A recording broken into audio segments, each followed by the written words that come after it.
हम डिस्कस करेंगे cloud architecture और सॉफ्टवेयर एज ए सर्विस। इस सेक्शन में हम डिस्कस करेंगे कि सास का क्या मतलब है और सास की क्यों ज़रूरत है।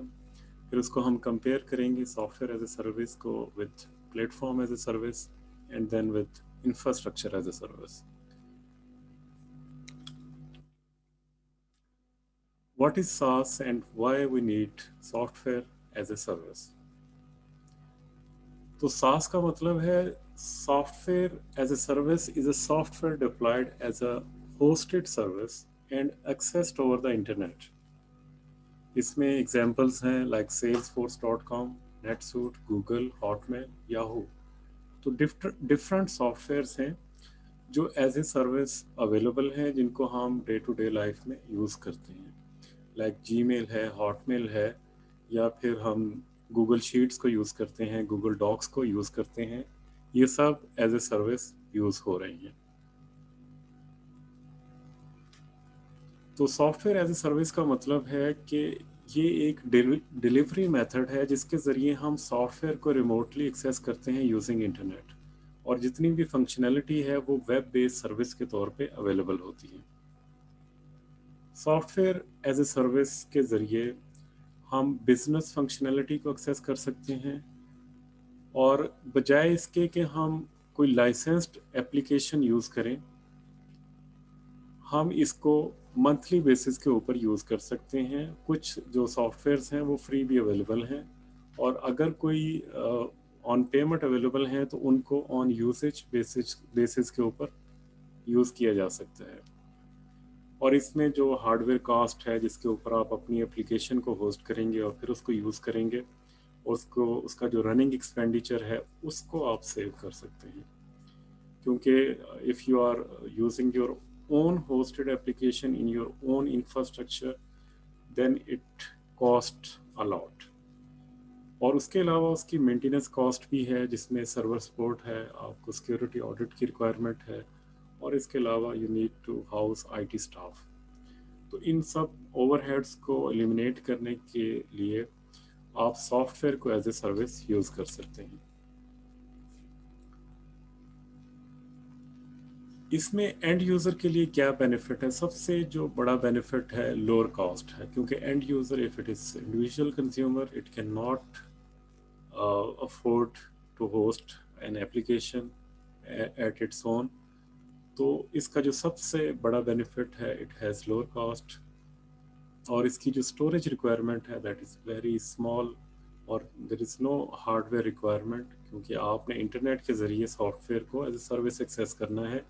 जो प्रोसेसिंग है, जो स्टोरेज है, इवन वो भी आपके पास रिमोटली है। आपको अपने सिस्टम को इतना अपग्रेड करने की ज़रूरत नहीं है कि वो उसकी जो प्रोसेसिंग पावर आपके सॉफ्टवेयर के लिए रिक्वायर्ड है।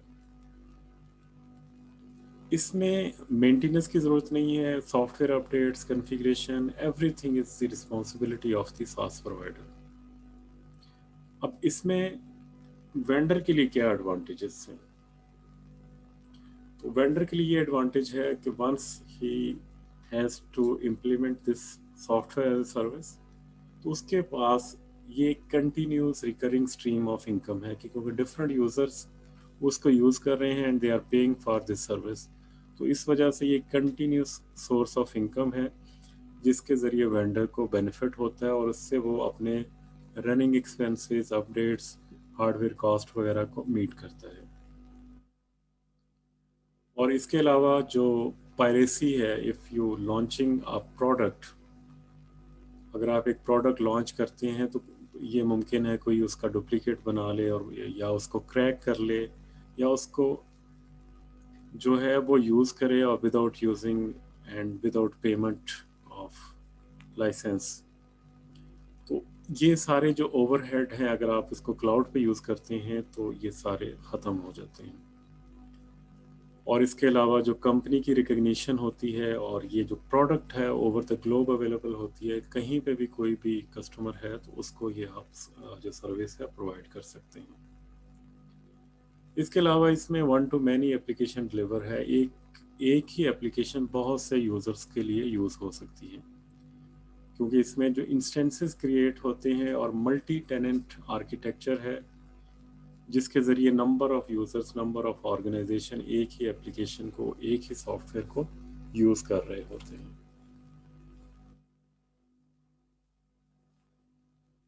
तो इसमें जो टारगेट होता है that is the long tail of smaller businesses, because they can not afford cost. तो उनकी जो मिनिमम कॉस्ट है उनको रिड्यूस करके ये सॉफ्टवेयर को एज ए सर्विस सेल किया जा सकता है। तो यहाँ पे जो ये एरिया है मार्केट का, this is lower caste of providing software पर कस्टमर। तो इसमें जो नंबर ऑफ कस्टमर्स हैं वो नंबर ऑफ काफ़ी वॉल्यूम है, इसको इनको ये सर्विस जो है प्रोवाइड की जा सकती है। और इसमें जो रेवेन्यू पर कस्टमर है वो इंक्रीजिंग ऑर्डर में होता है। अगर हम कंपेयर करें तो इसमें software as a service versus platform as a service and infrastructure as a service को, तो there are significant difference, and that difference is the amount of control a user has over the service.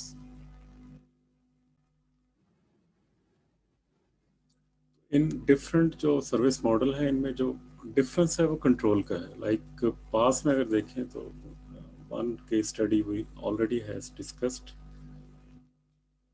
That is Microsoft Azure. इसमें user का operating system के ऊपर कोई control नहीं है, security features या सॉफ्टवेयर नया इंस्टॉल करना हो वो यूज़र के पास उसका कंट्रोल नहीं है। इसमें जो कंट्रोल है यूज़र के पास सिर्फ यही है कि वो अपनी एप्लीकेशन को डेवलप कर सके अजूर के ऊपर। और इसी तरह जो गूगल ऐप है और फोर्स.com है उनकी भी यही लिमिटेशन है। इसमें जितने भी ऑपरेटिंग सिस्टम के अपडेट्स हैं, वर्जन्स हैं, पैचेस हैं, सिक्योरिटी कंट्रोल है, या they are all implemented by the PaaS provider. दूसरा जो सर्विस मॉडल है दैट इज आईएस। इसमें यूज़र जो कॉन्फ़िगरेशन सेलेक्ट करता है, server size, operating system, application software, और उसकी जो कंप्लीट रिस्पॉन्सिबिलिटी होती है सिस्टम को मेंटेन रखने की। इसमें जो सिक्योरिटी पैच है that is also user responsibility. अगर उसमें नया आपने कोई डेटाबेस इंस्टॉल करना है, नई एप्लीकेशन इंस्टॉल करनी है, तो उसमें आप ये सारा कंट्रोल आईओएस में यूज़र के पास होता है।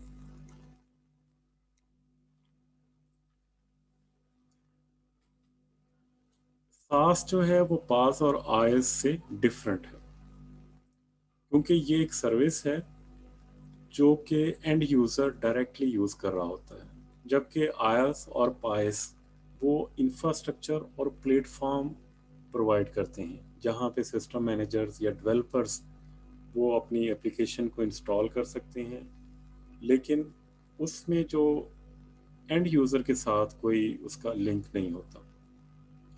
SaaS provides full stack of cloud services। SaaS के साथ जो सर्विस प्रोवाइडर है वो लाइसेंस एप्लीकेशंस को भी प्रोवाइड कर सकता है, और यूज़र को ऑन डिमांड वो सारी सर्विसेज दे सकता है। SaaS को सेंट्रली मैनेज किया जाता है, और उसकी जो अपडेट्स हैं, उसकी ऑपरेटिंग सिस्टम की अपडेट्स हैं, कॉन्फ़िगरेशन है, what ever update and maintenance is required is direct responsibility of the SaaS provider.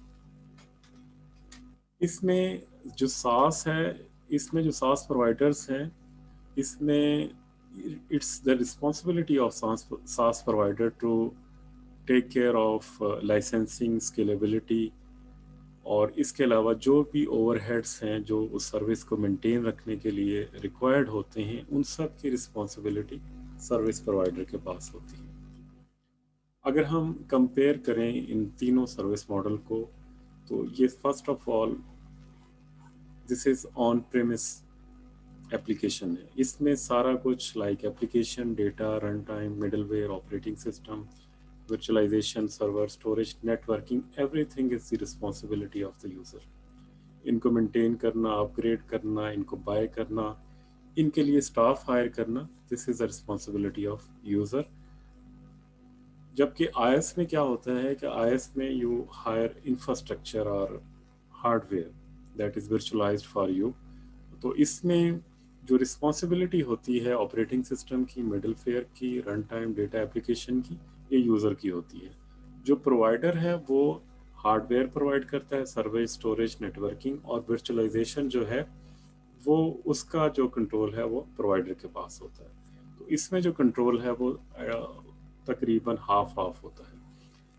Platform as a service में यूज़र के पास सिर्फ एप्लीकेशन और डेटा का कंट्रोल होता है, बाकी सारा कुछ run time, middleware, operating system, इनका अपडेट, कॉन्फ़िगरेशन मैनेजमेंट, सब कुछ जो है वो ऑपरेटर मैनेज कर रहा होता है। लेकिन सॉफ्टवेयर एज ए सर्विस के ऊपर यूज़र का कोई कंट्रोल नहीं होता। सॉफ्टवेयर, कौन सा सॉफ्टवेयर को एज ए सर्विस यूज़ करना है, ही कैन सेलेक्ट। लेकिन जो एप्लीकेशंस हैं, डेटा है, run time, middleware, everything is the responsibility of the service provider.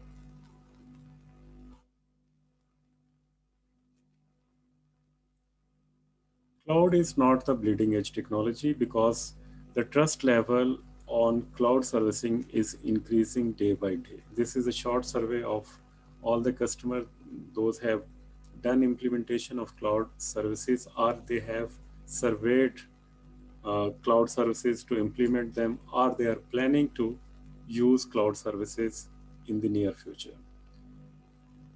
अगर हम ये स्टैटिस्टिक्स को देखें कि 40% जो आईटी है दे हैव इम्प्लीमेंटेड क्लाउड्स, 62% ने सर्वे कर दिया है कि how they will use sauce this year, और जो 60% प्रोजेक्ट हैं वो वर्टिकल एप्लीकेशन में है जो they might be implemented with in 2 years। और by 2011 more than 70% of the US enterprise data centers hit the wall on power, cooling and space। तो इस वजह से बहुत से जो कंपनीज हैं they are planning to shift on cloud services. और जो इसमें 37% जो फर्म्स हैं they have plan to replace current on premise system with software as a service.